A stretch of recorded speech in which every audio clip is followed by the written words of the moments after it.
Let's continue with our discussion of The Corporation in the 21st Century by Sir John Kay. Today is the sixth part of our interpretation.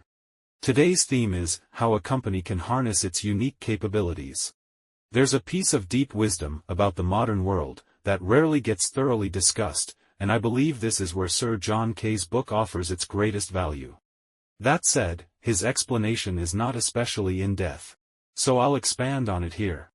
As mentioned earlier, a company's strength lies in its ability to bring together talented individuals who collectively hold a unique set of collective knowledge. This shared knowledge forms the company's unique capability. But how can a company ensure that these people work effectively together, turning that knowledge into productivity? And what should a company's relationship be with other firms, with its suppliers, or with its subsidiaries? The key wisdom lies in a unified philosophy that applies to all these relationships. All of these relationships contain both a soft and a hard element. The soft side involves trust and tacit understanding. Flexible, human relationships. The hard side is about laws, structures, rules, command and control. Contracts and formal agreements. Many people, including many in the West, tend to believe that market economies rely solely on hard systems. Everything is interest-based, and relationships are governed strictly by contracts. That picture sounds cold and intimidating. So some highly respected Chinese scholars have criticized this Western model, arguing that the modern world should draw on Chinese governance wisdom. But what exactly is China's governance wisdom? Essentially, it comes down to Confucianism and legalism. Confucianism represents the soft hand, emphasizing moral order, social harmony, and respect for hierarchy. Sometimes even embracing hiding wealth among the people to foster legitimacy. Legalism, on the other hand, is the hard hand, enforcing order through strict laws and harsh punishments. This sounds decent in theory. But in practice, after China adopted the Qin dynasty's centralized model, both Confucianism and legalism were co-opted to serve imperial rule. The result was the suppression of individual autonomy in favor of obedience. Hardly a viable model for modern corporate governance. In truth, we don't need to resort to Confucianism or legalism. If we look closely at how modern businesses operate, we'll see exactly how soft plus hard systems can be used effectively. This isn't mysticism. It plays out in real-world business cases every day. Let's start with internal management. Many assume that companies in market economies are held together purely by money. That people are there to obey orders, and if they don't like it, they can leave. Some TV dramas love portraying such authoritarian companies. But in reality, that kind of management contradicts basic human nature. A good company needs to hire smart people. And smart people don't respond well to bureaucratic, command and control systems. You need to inspire them. But go too far and let everyone do whatever they want, and things fall apart. At the very least, someone must be accountable when things go wrong. So how do modern, well-run companies manage this balance? Sir John Kay cites two scholars, Margaret Blair and Lynn Stout, who proposed a concept called the mediating hierarchy. Here's how it works. In day-to-day matters, frontline employees can usually make decisions themselves. There's no need for endless layers of approval. But when conflicts arise or major resources are at stake, management steps in to mediate, helping everyone find consensus. Major decisions are typically based on this consensus. Once the team agrees, management signs off, essentially confirming the direction. From that point on, everyone executes according to that decision. Note that management is not issuing top-down commands. They are formally affirming a team decision. This is how high-functioning companies work. After all, when everyone involved is an expert, what's the point of the boss pretending to know better? It's like the British monarchy. The king must sign off on major decisions, but he doesn't actually make them. Signing gives the decision legitimacy and makes it official. It can't be changed lightly after that. Doesn't this sound like a blend of Confucian soft management and legalist hard constraints? In fact, pre-Qin Confucianism and legalism weren't uniquely Chinese inventions. They reflect universal principles of human behavior. Take Apple, for example. For major projects, Apple assigns a directly responsible individual, DRI. The team works collaboratively and flexibly. There's trust and open dialogue. But for big milestones or critical decisions, the DRI must sign off. With that authority comes responsibility. If things go wrong, the DRI is held accountable. This philosophy can be summed up as soft relationships plus hard confirmation. Softness encourages motivation and creativity. Hardness ensures alignment and accountability. On the flip side, some companies use hard relationships plus soft confirmation. Bosses issue orders aggressively, but when big decisions need to be made, they speak in vague hints and deny responsibility when things go wrong. That's Qin-style Confucianism and legalism. This soft plus hard approach also applies to relationships between companies. Business contracts can be framed through two philosophies. The Confucian approach values trust and reputation. If a relationship ends up in court, something has already gone wrong. The legalist approach insists that contracts must spell out every possible scenario, with clear consequences for each. But neither approach works well on its own. Sir John Kay gives a few examples. One is Birmingham's city government contracting roadwork. The government wanted every detail spelled out, because once construction starts, the sunk cost makes quitting nearly impossible. The contractor, by contrast, benefits from delays. They can demand more money as the project drags on. So they drafted a contract over 5,000 pages long. Still, once construction began, unexpected problems arose.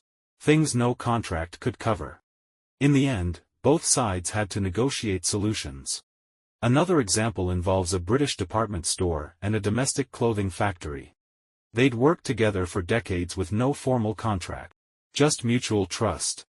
But when globalization hit, the store switched to cheaper overseas suppliers. The factory was outraged. They'd dedicated almost all capacity to that client, and now they were abandoned. They sued. But without a formal contract, they lost. The lesson: contracts are necessary. But they're not enough. A smart approach is to keep the contract rough and protective in extreme cases, while relying on a relationship of trust for daily operations. Perhaps 90% soft relationship, 10% hard confirmation. For example, suppose you're a live streamer signed to an MCN. They promise to promote you across multiple platforms. But could the contract define exactly how many times per year you'll be promoted, or how much exposure each promotion guarantees? Of course not. That's unrealistic.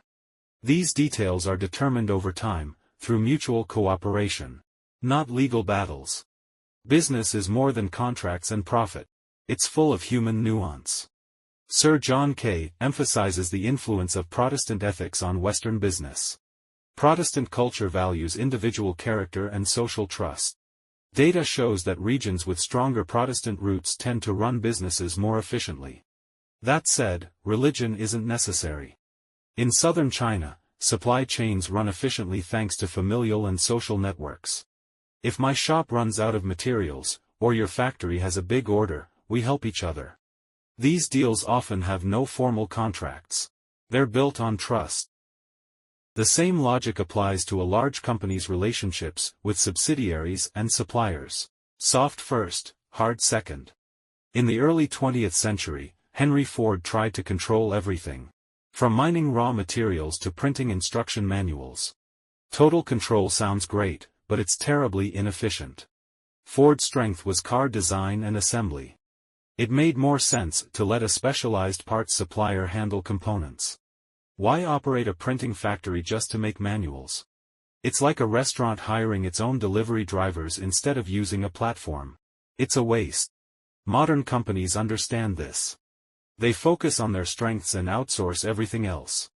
Nike, for instance, focuses on brand building, product design, and sports science. It outsources all manufacturing. That frees Nike to double down on what it does best. Instead of acquiring suppliers and controlling everything, companies prefer soft partnerships. Yes, contracts define the minimum. But the relationship runs on trust.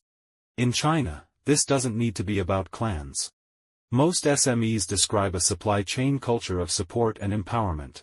If a partner lacks know-how, they offer training. If they can't market well, they provide tools and data. If they face different regional markets, they get tailored sales policies and exclusive protections. In an era of oversupply, if you can help grow the market, the company will do everything it can to support you. So it's not about religion or blood ties. It's about how business naturally fosters a culture of collaboration. Sure, not every company lives up to this ideal. Some still glorify toxic, wolf culture. But here's the baseline truth. When a transaction occurs, both parties benefit. There's always room for one more partner. In summary, modern businesses aren't run by command and control.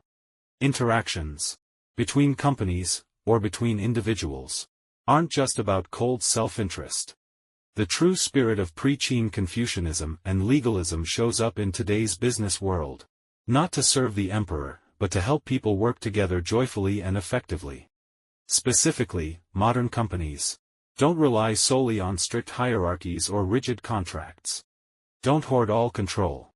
Operate through soft relationships, trust and cooperation, with hard confirmations, clear accountability. That means, internally, use mediating hierarchies. Managers help teams reach consensus rather than bark orders. Strategically, focus on core competencies and outsource non-core functions. With partners, rely on trust for day-to-day operations, and contracts only as guardrails. This management model allows companies to fully leverage their strengths, stay flexible, and maintain accountability and order, balancing efficiency with human nature. This logic is simple, not mysterious. Yet sadly, it's rarely discussed in everyday life. Many still demonize business, claiming companies only care about profit, or that capitalism is pure exploitation. Others romanticize ancient Chinese merchant wisdom as some kind of lost art. But ancient China never had a mature market economy. Its best efforts were state-led commerce, not modern corporate governance. In truth, modern business is far more advanced than the caricatures suggest. It isn't a cutthroat jungle. It's built on countless acts of cooperation and insight. The real logic of how successful businesses operate should be taught in high school. It belongs in civic education, as common sense for modern citizens. That's it for today's content. Thank you for watching, and I'll see you in the next video. If you feel there is value in this, please like, subscribe to this channel, and leave your thoughts or suggestions in the comments section. Let's grow together and read more good books.